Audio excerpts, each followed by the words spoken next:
Welcome to Wild Cowboy Tales. Before you listen, let me know where you're listening from. The sun, a merciless forge, beat down on the parched earth. 3 days lost in the Chihuahuan furnace, and now only a miracle could save her. But salvation, in this untamed land, often came at a price. A lone rider, a whisper of hope in the shimmering heat haze, might be her only chance, and a desperate heart, pushed to its limits, knows no boundaries when survival hangs by a thread. This is the tale of Alara, a woman abandoned to the desert's cruel embrace, and Silas, the drifter who found her, a story where the lines between rescuer and destiny blur in the blinding dust. Chapter 1. The Sun-Blasted Tomb. The horizon shimmered like a fractured mirror, reflecting nothing but endless, mocking sky. Alara pushed another handful of coarse sand into her parched mouth, the grit a poor substitute for water, a cruel mockery of sustenance. 3 days. 3 sun-blasted, agonizing days since the outlaws had ambushed their wagon, killing her father and brother, taking their meager gold, and leaving her to perish, a cruel jest in the vast, indifferent desert. Her lips were cracked and bleeding, her tongue a swollen, useless lump. Every breath felt like inhaling fire, every beat of her heart a desperate, failing drum. She tried to conjure images of water, a cool mountain stream, the dewy grass of her childhood home, but the vision dissolved, replaced by the relentless, blinding glare. She stumbled, her knees giving way beneath her, pitching forward into the searing sand. A whimper escaped her throat, thin and reedy, lost in the vast silence. Buzzards, black specks against the azure, began to circle, patient architects of death. They knew. They always knew. Panic, a cold serpent, coiled in her stomach despite the oppressive heat. She was going to die here alone, her body food for scavengers, her memory swallowed by the dust. A single, crystalline tear tracked a path through the grime on her cheek, immediately evaporating. She had to move. Even if it was just another 10 paces, another 100, she had to defy them, defy the desert, defy the very concept of giving up. Pushing herself up, Alara swayed, her vision tunneling. The world swam, a kaleidoscope of ochre and burnt orange. She focused on a distant rock formation, a jagged silhouette against the blinding sky, imagining it was a landmark, a signpost to salvation. It was probably just another cruel mirage, but hope, even a manufactured one, was all she had left. With each dragging step, the leather of her worn boots scuffed against the gravelly earth, a faint, rhythmic whisper in the profound silence.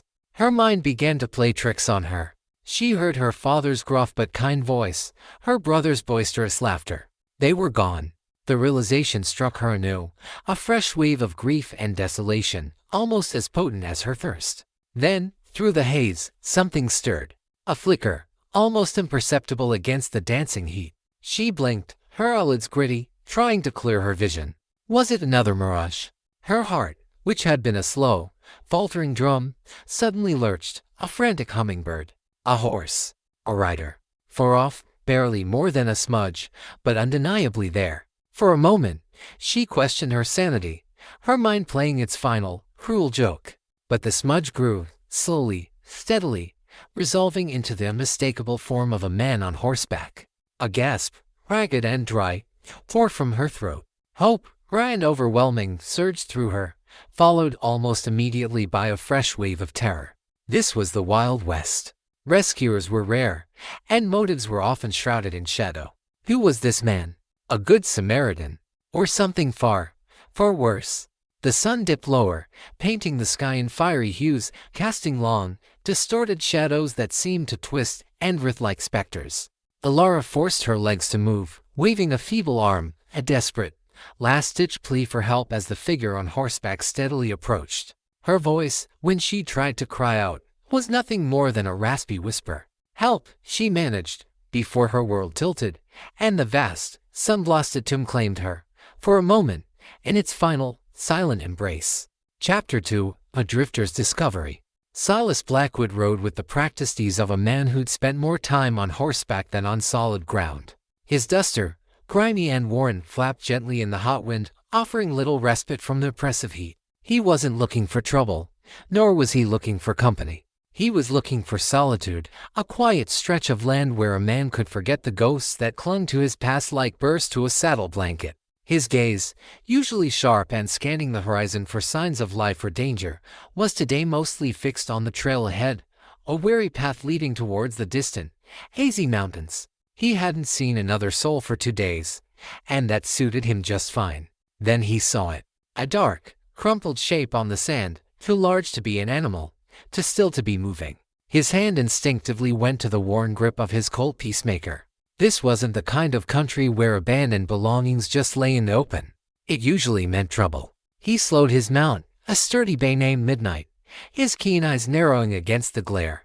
As he drew closer, the shape resolved. It was a person, a woman, lying prone, half buried in the sand, utterly motionless. A grim line formed across Silas's mouth. He'd seen death in the desert too many times. Usually, it was a swift, brutal end, or a slow, agonizing one. This looked like the latter. He dismounted cautiously, his boots crunching on the loose gravel. Midnight snorted, pawing the ground nervously. Silas approached, his senses on high alert.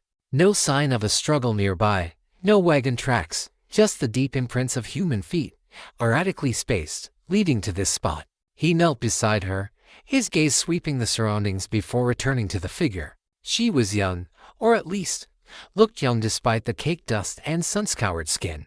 Her hair, a tangled mess of dark brown, was matted with sand. Her clothes, once a simple calico dress, were torn and stained. But it was her face that caught him gaunt, lips cracked and bleeding, but with a stubborn set to her jaw even in unconsciousness. And she was breathing. Barely. A shallow, ragged gasp that seemed to pull at the very fabric of the air. Silas exhaled slowly. He had a choice. Ride on, leave her to the inevitable, just another tragedy in a land full of them. Or intervene. Intervening meant trouble, complication, delaying his journey. It meant getting involved. But the sight of her, so utterly helpless, stirred something in him, a flicker of the man he used to be, before the world had hardened him. He uncorked his canteen, its contents precious in this desolate place. He poured a small amount onto a clean bandana, then carefully dabbed it on her lips. She moaned, a soft, almost inaudible sound. "Easy, ma'am," he murmured, his voice a low rumble. "Just a little water." He tried to get a few drops into her mouth, but her throat was too dry, too constricted. He tilted her head gently, noticing the severe sunburn, the raw patches of skin. She'd been out here for days. He looked up at the circling buzzards, closer now, bolder. They weren't patient for long. Silas made his decision. He couldn't leave her. With a practiced movement, he gathered her gently into his arms. She was shockingly light, a mere wisp. He carried her back to Midnight, carefully lifting her onto the saddle. He couldn't risk riding with her in his arms for long, not in this heat. He tied her securely, but not too tightly, to the saddle horn, ensuring her head was supported. He then led Midnight by the bridle, heading towards the closest shade he knew of, a small, rocky overhang about an hour's ride away. The sun was beginning its descent, painting the sky in a blaze of red and orange, but the heat still lingered, a suffocating blanket. Silas knew he was taking a risk, an unnecessary detour. But as he glanced back at the pale, still face of the woman, a strange sense of purpose settled over him. He wasn't a savior, but for now, he was all she had. Chapter 3: The Offer and the Promise. The small cave, little more than an overhang really, offered scant relief, but it was something. Silas had spread his bedroll, gently laying a lar on it. He'd meticulously cleaned her wounds as best he could, applying a salve to her sun-scorched skin, forcing small sips of water down her throat. He'd even managed to crush some dry jerky and mix it with water to create a thin paste, a desperate attempt at nourishment. Hours passed. The desert night, cold and vast, descended, bringing with it a dizzying array of stars, each one a distant, indifferent eye. Silas sat by a small, smokeless fire, nursing a cup of black coffee, watching her. He was tired, bone-weary, but he couldn't rest. Not yet. Just before dawn, she stirred. Her eyelids fluttered, then slowly, painfully, opened. Her eyes, a startling blue despite their dullness, were in focus, darting around the cave before finally settling on him. Fear, raw and primal, flickered in their depths. "Where?" she croaked, her voice a raspy whisper. "Easy, ma'am," Silas said, his voice soft, reassuring. "You're safe. You were out in the desert, Close to death, he held out the canteen. Here. Slowly. She took the canteen with trembling hands, raising it to her lips. The water was ambrosia, cool and life-giving. She drank deeply, greedily, then paused, gasping. "Thank you," she whispered, her voice gaining a fraction of its strength. You saved me." He nodded, a simple acknowledgement. "Silas Blackwood. And you are?" "Alara," she replied, her gaze studying him, an intensity that surprised him given her weakened state. He was a man of the desert, lean and weathered, with eyes that had seen too much. His face was etched with hard lines, but there was a flicker of kindness, a quiet strength that she clung to like a lifeline. "Alara," he repeated, testing the name. "What happened out there, Alara?" Her eyes clouded, and a fresh wave of despair washed over her. "Outlaws. They killed my father and brother. Took everything. Left me for dead." Her voice cracked, a sob catching in her throat. Silas listened, his expression unreadable. This was the dark underbelly of the West, brutal and unforgiving. "I'm sorry, Alara." She shook her head, tears finally falling, silent and steady. "I have nothing. No one.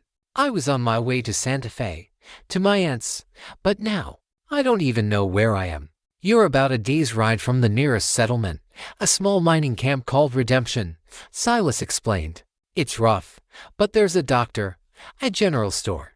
"Redemption," she repeated, the name holding a hollow irony. "What will I do there? I have no money, no connections." The weight of her situation, her utter destitution, crashed down on her. She was adrift, a fragile leaf in a violent storm. Silas looked at her, truly looked at her. Her vulnerability was stark, heartbreaking. He wasn't a man given to grand gestures, but something about her fierce will to survive, even in utter despair, resonated with him. He had saved her life, but that wasn't enough. "Not in this world." "Alara," he began, his voice low, steady. "I can take you to Redemption, get you to the doctor. But after that, it'll be hard. This world doesn't give much for free." He paused, choosing his words carefully. "I'm a drifter. I've got no ties. But I'm heading further west, towards the territories.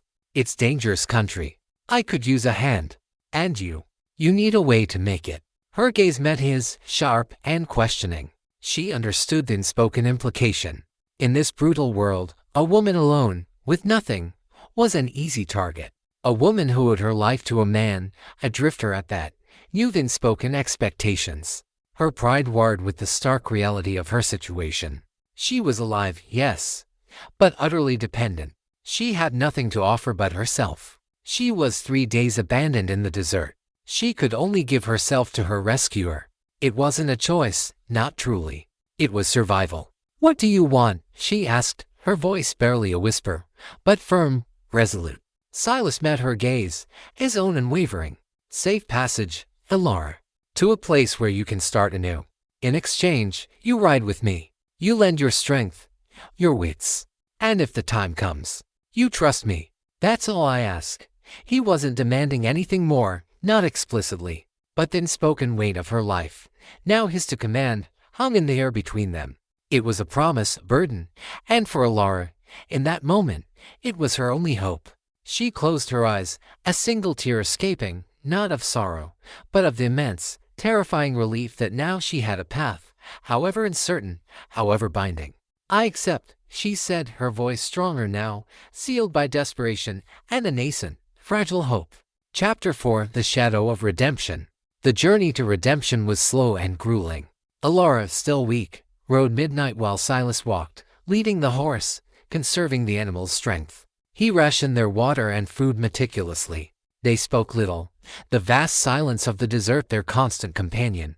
Alara studied Silas covertly. He was a man of few words, his movements efficient, his eyes constantly scanning the horizon. He never pushed her, never made her feel indebted beyond the initial and spoken agreement. Yet, the weight of her promise, her life now tied to his, pressed on her. She was a woman of the West. She understood the harsh realities. She had given herself, not in the way of a transaction, but in the deeper sense of committing her future, her fate, to his care. As they approached Redemption, the landscape shifted. Rocky hills gave way to dusty flats scarred by mining operations. The air grew thick with the smell of coal smoke and human sweat. The camp itself was a collection of ramshackle shacks, a few canvas tents, and a single, two-story wooden building that served as a saloon and general store. A pall of desperation hung over the place, a palpable sense of lives lived on the edge. Silas led Midnight to the general store, a grizzled man with a handlebar mustache emerging from within, squinting at them. "Well, look what the cat dragged in," he drawled, his eyes lingering on Alara. "And a pretty little thing at that. Fresh meat for the vultures, eh, Silas?" Silas's hand went to the butt of his pistol, his eyes hardening.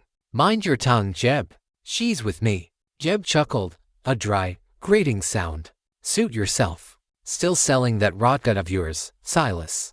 Or did you finally go respectable?" "I need a doctor for the lady." Silas cut him off, ignoring the jibe. "And supplies." Jeb pointed a thumb towards a small and painted shack. "Doc's in his usual spot, probably drowning his sorrows. He'll cost you. And supplies ain't cheap around here." Silas nodded, then turned to Alara. "I'll take you to the doctor. Then I'll get us some provisions." Alara, overwhelmed by the sudden cacophony of the camp, the leering stares of rough-looking men, felt a surge of fear. The desert had been terrifying, but at least it was silent. Here, the danger felt more immediate, more predatory. "Silas," she whispered, her hand instinctively reaching for his arm. "Be careful." He gave her a curt nod, a flicker of something she couldn't quite decipher in his eyes. He dismounted, helping her down, then led her to the doctor's shack. The doctor, a portly man with bloodshot eyes and a perpetually stained apron, grumbled about the late hour but examined Alara with surprising thoroughness. He confirmed her dehydration, severe sunburn, and exhaustion. "She needs rest, good food, and plenty of water," he concluded, eyeing Silas. "And she'll be lucky if she doesn't carry some scars from that sun." Silas paid him with a few coins, then led Alara back to the general store. While he haggled with Jeb over jerky, beans, and a fresh canteen, Alara looked around.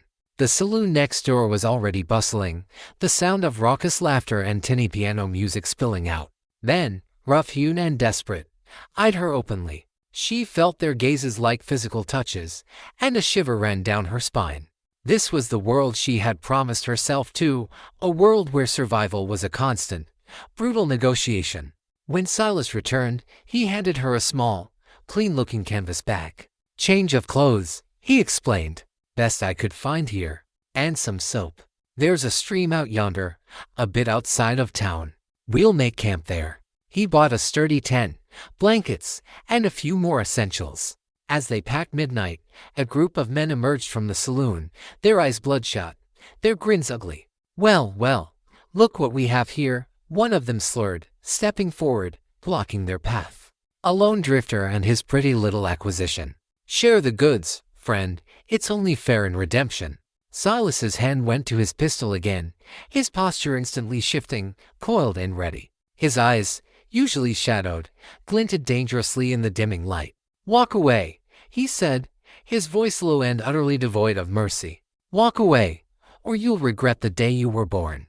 The leader of the group, a hulking brute with a scarred face, laughed. "Big talk for a man with a woman to protect. What's she worth, drifter? We can make you a better offer than the desert did." Alara felt a cold dread grip her. She knew what they meant, what they implied. She was chattel, currency in this brutal world. But then Silas moved, faster than she thought possible. His hand drew the Colt, the metallic click echoing in the sudden silence. The barrel was aimed squarely at the brute's chest. "I said, walk away," Silas repeated, his voice now a deadly whisper. "This woman is not for sale. And if you touch her, or even look at her wrong again, I will put a bullet through your skull so fast your mama won't recognize what's left." His gaze swept over to other men, equally menacing. They hesitated, their bravado crumbling under the sheer, cold intensity of Silas's threat. The brute, seeing the absolute conviction in Silas's eyes, swallowed hard. This wasn't a man to be trifled with. Slowly, grudgingly, he backed away, pulling his cronies with him. Silas kept the pistol aimed until they were out of sight, then holstered it with a soft click. He turned to Alara, his expression irreadable once more. "We're leaving," he said. "Redemption isn't a place to linger." Alara, still trembling, nodded, her admiration for his swift, decisive action warring with the stark reminder of her perilous position. She had given herself to him, and he, in turn, had just laid claim to her, publicly and brutally. The bond between them, born of desperation, was now forged in the harsh reality of the Wild West. Chapter 5: Whispers of the Past. They made camp by a narrow, trickling stream, just as Silas had promised. The water, though murky, felt like a blessing. Alara, with the canvas bag Silas had given her, found a secluded spot behind some boulders and, for the first time in days, truly washed herself. The cool water on her sun-scorched skin was heavenly, washing away the layers of dust, sweat, and despair. She changed into the new clothes, a simple denim skirt and a plain cotton blouse, a far cry from her ruined dress, but clean. When she emerged, the transformation, though subtle, was profound. The grime was gone, revealing the soft contours of her face, the rich color of her hair. Silas was tending to the small fire, cooking their meager dinner of beans and jerky. He glanced up as she approached, his eyes lingering for a moment, a flicker of something unreadable passing through them before he returned his attention to the pot. "Feeling better?" he asked, his voice flat. "Much," Alara replied, the simple word carrying a weight of gratitude. She sat opposite him, drawn by the warmth of the fire. The silence stretched between them, comfortable yet charged.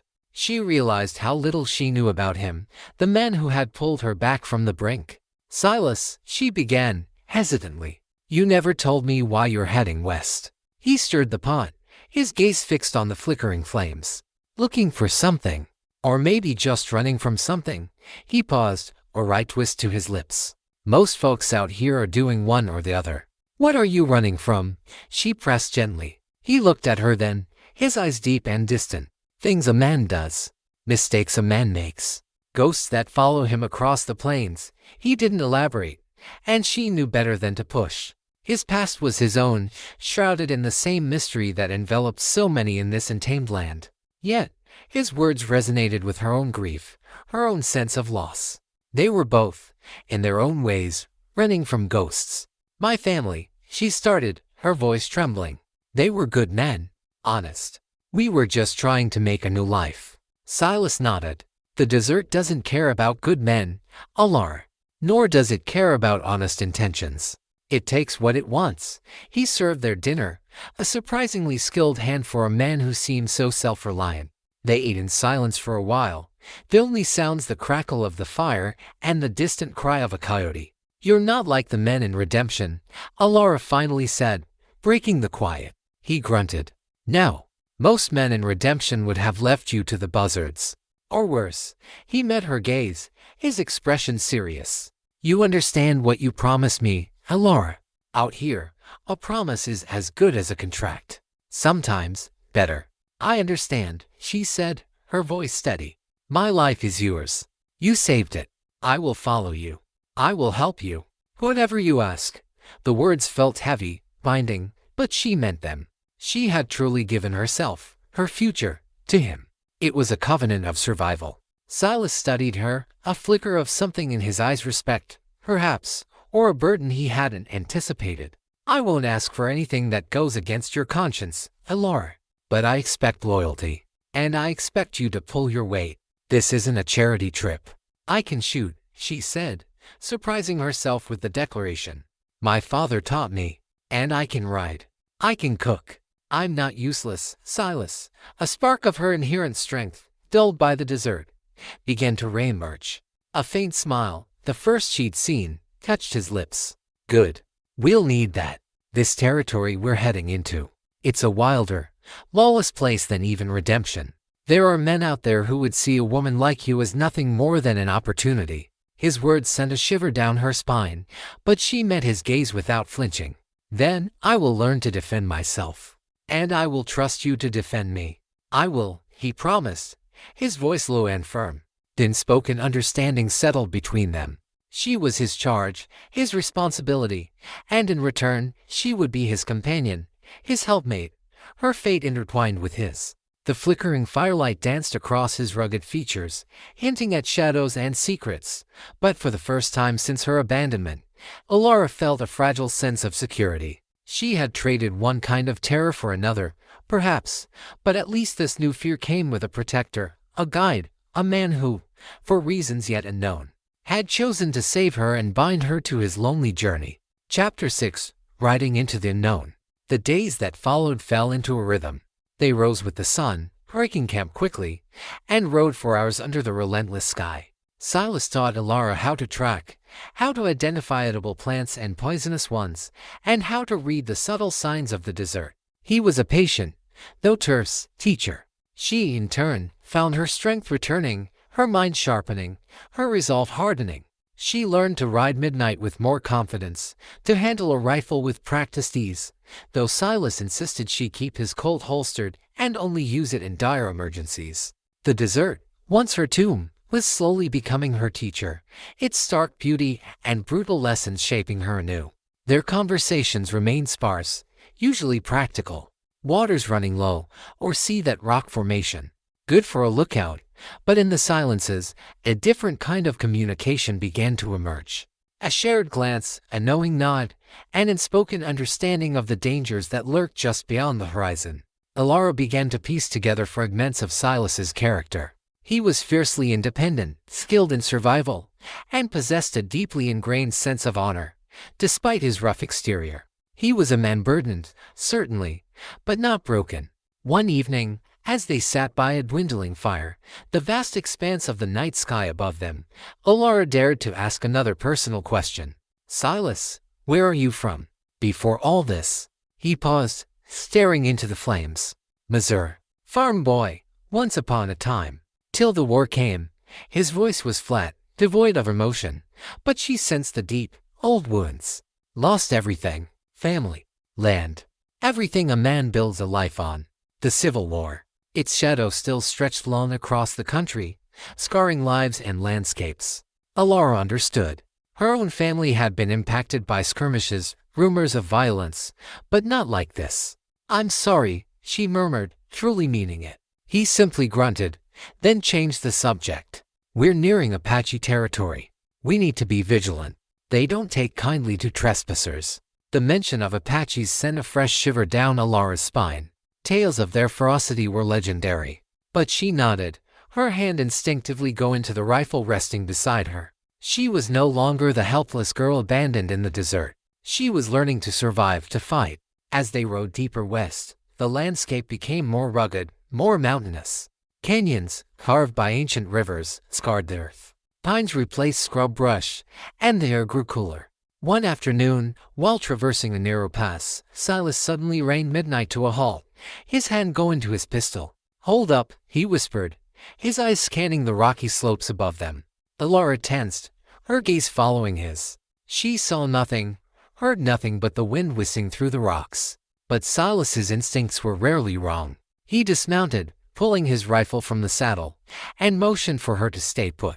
He moved with a silent grace that belied his size, slowly creeping towards a cluster of boulders. Ilara held her breath, her heart pounding a frantic rhythm against her ribs. Then, a sudden shout. Not from Silas, but from above. A flash of movement. An arrow whizzed past Silas's head, embedding itself with a thud in a nearby rock.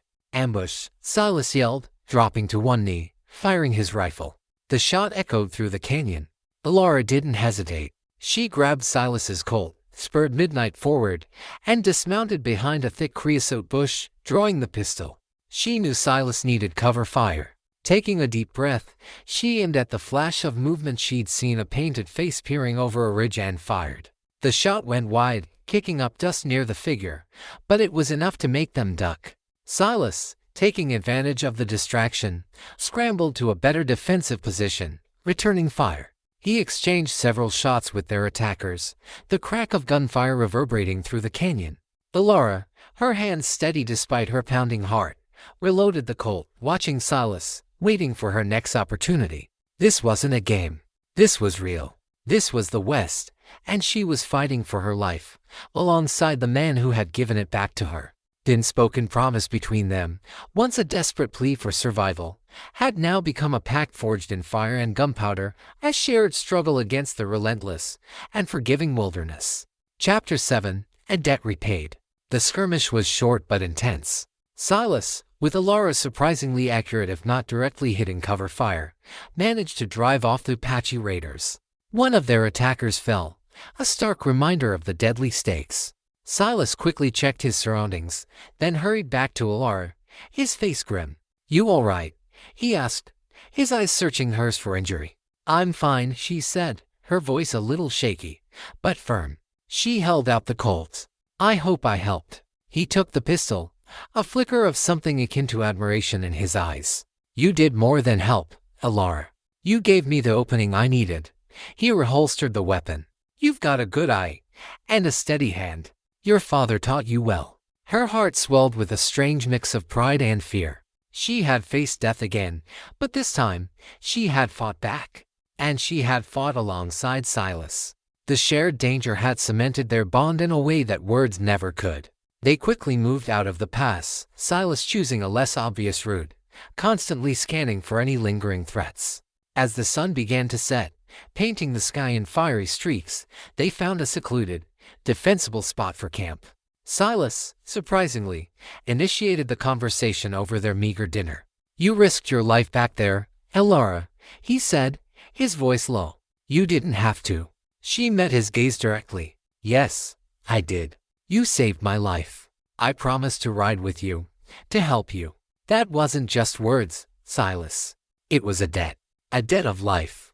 And I intend to repay it." He looked away, staring into the flickering flames, a muscle working in his jaw.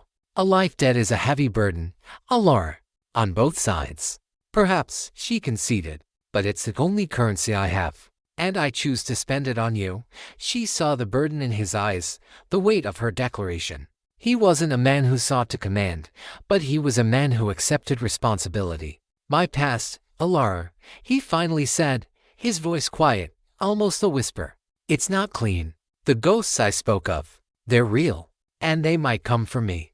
If you stay with me, you might find yourself in more trouble than you bargained for." "I have already faced death in the desert, Silas," she replied, her voice steady. "What worse trouble can there be? I choose to face it with you." She paused, then added, "Besides, what choice do I have? I have nothing, no one. You are my only hope." The honesty of her words seemed to pierce through his carefully constructed defenses. He looked at her again, his eyes softening, losing some of their hardness. "You always have a choice, Alara. Always. Even if it feels like you don't." "Then my choice is to stay," she affirmed, "to honor my promise, and to see where this journey takes us." She saw the flicker of respect in his eyes, and something else, a fragile connection, a recognition of their shared humanity in the vast, indifferent wilderness. They were two broken souls, adrift in a harsh world, finding an unlikely anchor in each other. The night deepened, the stars emerging in their countless multitudes, silent witnesses to the quiet pact forged between the rescuer and the rescued, a promise born of desperation, hardened by fire, and strengthened by a nascent and spoken trust. The debt was being repaid, not in gold, but in loyalty, in shared danger, and in the deepening, undeniable bond between them. Chapter 8. The Ghost of the Past Rises. Their journey continued, a relentless push westward. The landscape transformed again, giving way to high plains and sprawling mesas. Alara grew stronger, more self-reliant. She learned to spot danger before Silas sometimes did, her senses sharpened by her ordeal and the constant vigilance required for survival. She rode alongside him, not as a dependent, but as a partner, her rifle at the ready. Their conversations remained practical, but the silent understanding between them deepened. She understood the rhythms of his moods, the subtle shifts in his demeanor, and he, in turn, began to rely on her in ways he hadn't anticipated. One dusty afternoon, as they were watering midnight at a small spring, they saw it, a plume of smoke rising in the distance, dark against the pale sky. Silas stiffened, his eyes narrowing. "Looks like trouble," he murmured. "Too far for a campfire. Probably a raid." They rode cautiously towards the smoke, Silas maintaining a safe distance, using the terrain for cover. As they drew closer, the scene came into view, a burned-out homestead, still smoldering. The air hung heavy with the smell of ash and death. A single, overturned wagon lay nearby, its contents scattered, and bodies, 2 men and a woman, all brutally murdered. Silas dismounted, his face a mask of grim determination. He examined the scene, his gaze sharp, taking in every detail. Alara, her stomach churning, felt a cold dread settle over her. This was the reality of the West, harsh and unforgiving. Bandits, Silas stated, his voice low, rode through, took what they wanted, left nothing but destruction. He pointed to a set of distinctive boot prints in the dust, a pattern she now recognized from their earlier encounter in Redemption. The same gang that tried to ambush us outside Redemption. Elora felt a surge of rage. The ones who tried to claim me. Silas nodded grimly. Looks like it. They're heading west, same direction as us. We have to stop them, Elora said, her voice firm, resolute. We can't just let them get away with this. Silas looked at her, a troubled expression on his face. Elora, this isn't our fight. We're drifters. Getting involved could get us killed. It is our fight, Silas, she countered, her eyes blazing. They left me for dead. They tried to take me. And now they've done this to innocent people. We can't just turn a blind eye. She saw the struggle in his eyes. He was a man who tried to avoid trouble, but he was also a man of honor. There's more to it than that, Elora, he finally confessed, his voice heavy. These men, the leader, Scarface, he's part of a bigger outfit. A gang led by a man named Thorn. And Thorn, he's a ghost from my past. Elora's breath caught in her throat. The ghosts he spoke of. Now she understood. He's why you're running, isn't he? Silas nodded, his gaze distant, haunted. Thorn was my partner, once. Before the war. We rode together. Did things. Bad things. After the war, I tried to leave that life behind. But Thorn, he doesn't forget. He doesn't forgive. He considers me a traitor. The revelation hung in the air between them, heavy and chilling. Elora felt a surge of understanding, and a renewed sense of purpose. Her life debt to Silas had just deepened, broadened beyond mere survival. Now, it was about facing down his past, together. Then we face him, Elora said, her voice steady, determined. Whatever he is, whatever he did, we face him together. You saved me from the desert, Silas. Now, let me help you face your ghost. She reached out, placing a hand on his arm, a gesture of unwavering support. Silas looked at her, at the fierce determination in her eyes, and a profound weariness seemed to lift from his shoulders. He had tried to outrun his past, but it seemed fate had other plans. And now, he wasn't alone. The debt she owed him was now a shared burden, a pact against the rising shadow of his past, and a dangerous future. Chapter 9, Confrontation at Devil's Pass. For days, they tracked Thorn's gang. Silas, fueled by a grim resolve, moved with renewed purpose, his senses sharper, his movements more deliberate. Elora rode beside him, her fear replaced by a cold and wavering determination. She learned to load and clean her rifle efficiently, to shoot with surprising accuracy, her aim honed by practice and a desperate need for justice. They were no longer just drifter and rescued. They were unique, to souls bound by a shared past and a dangerous future. Silas explained Thorn's methods, his ruthlessness, his tactical cunning. He won't expect us, Silas said one evening, cleaning his Colt. He'll think I'm still running. That's our advantage. Their intelligence, gathered from whispered rumors and isolated outposts, and careful observation of tracks, led them to Devil's Pass, a treacherous canyon known for its unforgiving terrain. It was a place where ambushes were common, and escape was nearly impossible. A perfect stronghold for a ruthless gang. As they approached the pass, Silas laid out their plan. We'll hit them at dawn. They'll be sleeping, or just waking. I'll take the high ground, cover the main approach. You'll move in from the flank, create a diversion, draw their attention. But do not engage unless absolutely necessary. Elora, your job is to keep them off balance, not to fight them head-on. Elora listened, her heart pounding, but her resolve firm. She was no longer a victim. She was a fighter. I understand, Silas. I won't let you down. The air was crisp and cold in the pre-dawn hours. A thin sliver of moon hung in the sky, casting long, eerie shadows. They moved like ghosts, their boots barely disturbing the gravel. Silas positioned himself on a rocky outcrop overlooking the gang's makeshift camp, his rifle glinting in the faint light. Elora, rifle in hand, crept along a hidden path, her nerves humming. As the first rays of sun kissed the eastern peaks, painting the canyon in hues of orange and red, Silas took a deep breath and opened fire. The crack of his rifle echoed through the pass, shattering the morning silence. Chaos erupted in the camp below. Men scrambled from their bedrolls, grabbing their weapons, shouting curses. Alara, seizing her moment, fired a few shots, intentionally missing, but drawing attention to her position. Men turned shouting, firing blindly into the rocks.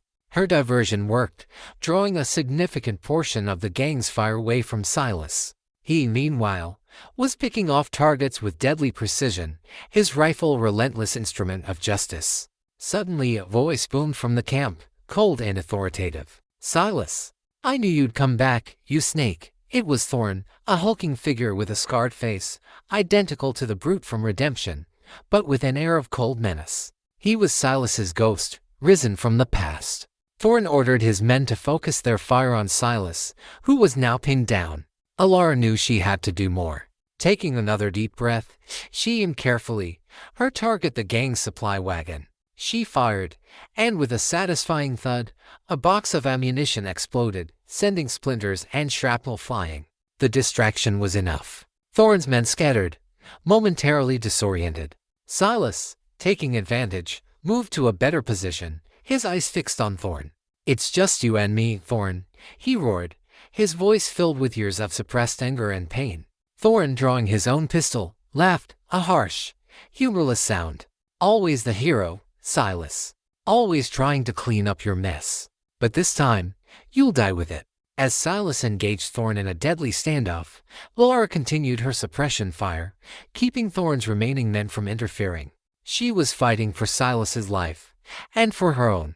The debt she owed him was being paid in blood and fire, and in this brutal, desperate moment, she knew she had never been more alive, more resolute, more bound to the man who had pulled her from the desert's grasp.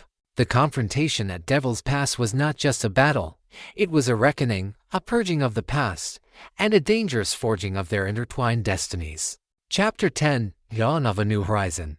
The standoff between Silas and Thorn was swift and brutal. Thorn, a formidable opponent, fought with the desperation of a cornered animal, but Silas, honed by years of solitude and self-preservation, was quicker, his aim truer.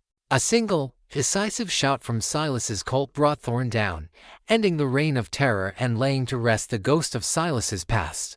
The remaining gang members, leaderless and demoralized, either fled into the canyons or surrendered, their fight drained from them.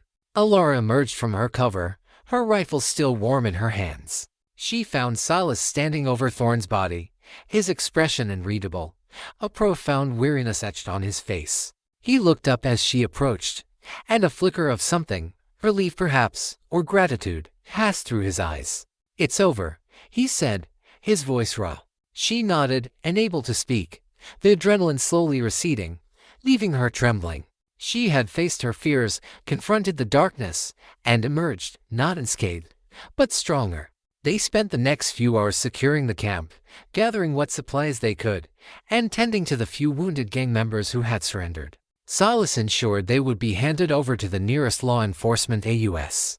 Marshal he knew was operating in the area. Justice, in this wild land, was often rough, but Silas insisted on seeing it through.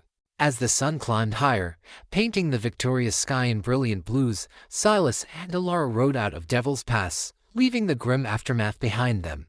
The canyon, once a place of terror, now felt purged, cleansed by the battle.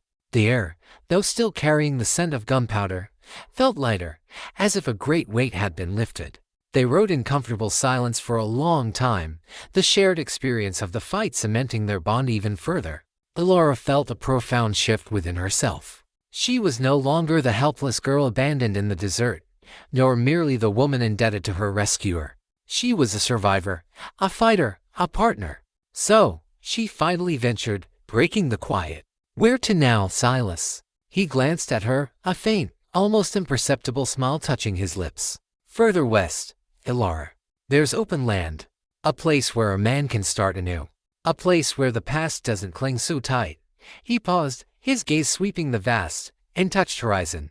"And a place where a woman can make her own way. Build something of her own."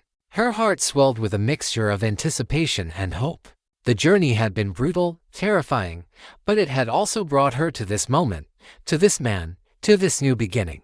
She had given herself to him out of desperation, but now she gave herself to the journey, to the future, to the possibility of a life forged anew, alongside him. "I'll ride with you, Silas," she said, her voice strong and clear, full of a newfound purpose. "To the end of the line, or wherever this trail takes us." He nodded, a quiet acknowledgement of their unspoken pact. The sun beat down, but this time its warmth felt like a promise, not a threat. They rode on to figures against the vast, open canvas of the American West, not just drifter and rescued, but partners, companions, bound by the trials they had overcome, and the uncertain, yet hopeful, horizon that stretched before them. The desert had taken everything from Alara, but it had also, through Silas Blackwood, given her back her life, her strength, and the dawn of a new, unforeseen destiny.